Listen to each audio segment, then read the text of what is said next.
Bueno, señores, magisterio, un gusto estar con ustedes y demos inicio entonces con nuestro encuentro con los orientadores. El día de hoy hemos invitado al orientador escolar Jorge Enrique Plaza Velandia, miembro de la Mesa Distrital de Orientadores de Bogotá y del Círculo de Historia y Política del CEIT AD. Jorge, muy buenos días. Muy buenos días a todos, a la mesa, a Miguel y a todos un abrazo. Muchas gracias. ¿Sí se escucha bien, Eduard? Es que lo escuché un poquito lejos. Sí. Sí, a Eh, ver, Eduard, buenos días otra vez. Buenos días otra vez. Hola Jorge, buenos días. Bienvenido a Encuentros Pedagógicos. Un gusto saludarlo. Qué bueno verlos nuevamente. Tengo aquí dificultades con el querido, espérate un segundito, Con la cámara. con Ah, la ok. cámara, sí, ya. ¿Listo? ¿Ya ahora sí me escuchan bien? Sí, pero no lo vemos. ¿No me ven? ¿Qué será que Tengo la está? cámara prendida. Ah, bueno, no es acá. Aquí me están indicando que somos nosotros. Bueno, Jorge, nada, la orientación escolar hace parte de la política educativa en Colombia. ¿Cómo ve la posibilidad de una transformación de la política educativa en tiempos del gobierno del cambio del pacto histórico? Gracias. En primera instancia, se hace necesario un cambio de enfoque de la política educativa pasando de las miradas centradas en concepciones egocéntricas centradas en el presente inmediato, en donde se enfoca la política solo en el individuo y la familia, para pasar a una concepción que tenga todas las relaciones sociales que tenemos los seres humanos. Es decir, no solo restringidas al individuo y su familia, sino a las relaciones de estas con la comunidad, la sociedad y la naturaleza, acorde con los desarrollos históricos que tienen cada una de estas relaciones sociales y sus interrelaciones en este periodo histórico. Un periodo histórico que está lleno de cambios revolucionarios, tanto en las relaciones políticas y económicas como en las relaciones sociales y culturales, en un mundo cada vez más interdependiente, diverso, entre naciones, gobiernos, estados y sus medios de sociedad. Sí, claro que sí. Y precisamente esa transformación del sistema educativo en su conjunto, ¿qué reformas tendría que emprender? La política educativa como la cultural tienen diferentes dimensiones y frentes de trabajo, desde las concepciones filosóficas, epistemológicas y pedagógicas hasta las de carácter instrumental operativo, en lo organizativo y de su administración, lo que implica reformar el marco jurídico que posibilite los marcos financieros, facilitar su implementación, que a su vez facilite la transformación de la cultura escolar dominante en la educación preescolar, básica, secundaria y universitaria del país. Bueno, Jorge, eso que estás comentando implicaría construir nuevas instituciones que sean legalizadas y legitimadas en ese gobierno, o por lo menos crear las bases para esa nueva política educativa y cultural, por supuesto. Entonces, en términos prácticos, ¿qué tendría que cambiar en la cultura escolar? La cultura de la dependencia, que se origina en una economía dependiente que a su vez origina esa cultura de la dependencia, que tiene como consecuencia práctica generar y enseñar en la mayoría de la población sentimientos y comportamientos dependientes de quien se percibe con más poder en cualquier esfera de la vida social. Un ejemplo cotidiano: en la relación entre funcionarios del sector educativo se establecen relaciones de dependencia entre el superior jerárquico y el funcionario de menor grado.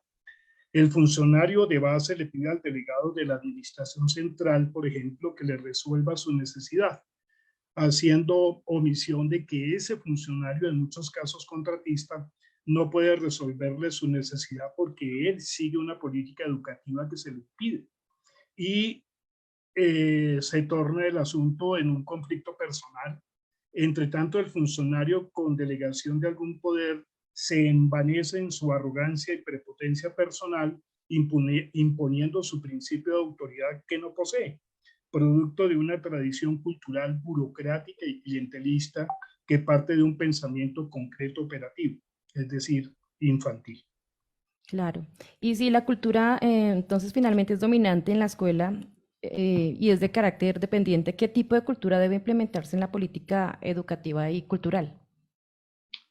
Una política educativa y cultural que permita en la mayoría de la población desarrollar pensamiento autónomo, pensamiento crítico, pensamiento científico, estético y artístico, ético y moral, ecológico en sus relaciones con la sociedad y su historia, es decir, un enfoque sociohistórico sobre sus relaciones económico-políticas como en las socioculturales. Sí, señor.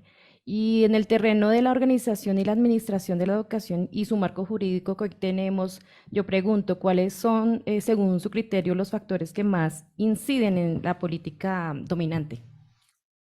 En las formas de organización y administración de la educación hoy imperante, parte de un enfoque centrado en lo económico sobre lo pedagógico.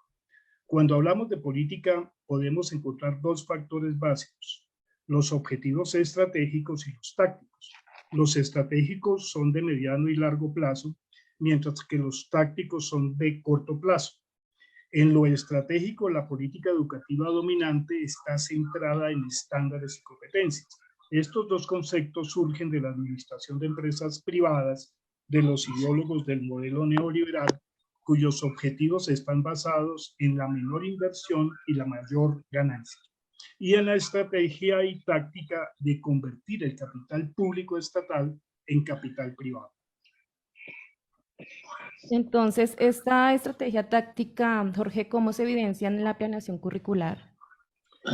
Eh, Cuando hacemos planeación en la escuela, generalmente no vemos los lineamientos y programas de la política educativa imperante, es decir, sus objetivos estratégicos, sino que nos reducen a los proyectos, es decir, a lo táctico, lo instrumental y operativo, e implementamos los proyectos que tienen por objeto destruir la educación pública. Cuando nos obligan a implementar estándares y competencias y a realizar los diseños curriculares basados en el TBA, es decir, los derechos básicos del aprendizaje y demás instrumentos procedimentales, estamos haciendo la tarea que la política dominante aspira: educar nuevas generaciones con el síndrome de la dependencia, un pensamiento instrumental y operativo técnico, pero no su articulación con las ciencias de la educación que permite desarrollar la industria, el comercio, las finanzas, la cultura del país, con el desarrollo de la articulación necesaria entre ciencia y técnica de punta que necesita en beneficio de la mayoría de sus habitantes. Bueno, Jorge, entonces ya para cerrar terminemos con una conclusión para toda nuestra audiencia. Gracias, Andrés. Es de señalar que el pensamiento dominante en la política cultural y educativa se diseña y se planifica en los centros de poder internacional y se ejecuta en el país sin mayores reparos por parte de la élite nacional dominante, más por ignorancia que por maldad.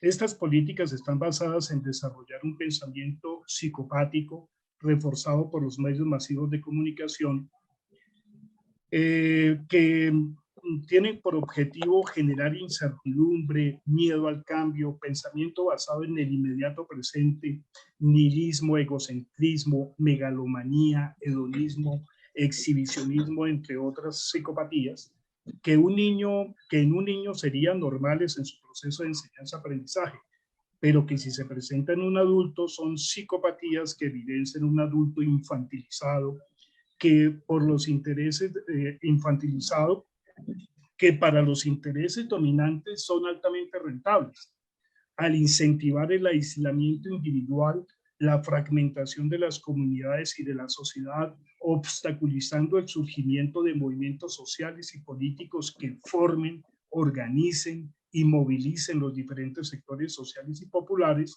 lo que pondría en riesgo sus ganancias de corto y largo plazo. Un resultado práctico de esta política dominante es crear condiciones en el estudiante para que no sea capaz de hacer análisis, síntesis, interpretación y menos proponer acciones que transformen y mejoren no solo sus condiciones personales y de su familia, sino de las comunidades de que hacen parte, como de estas y la sociedad y la naturaleza en sus diferentes contextos económicos, políticos, sociales y culturales en medio de su diversidad.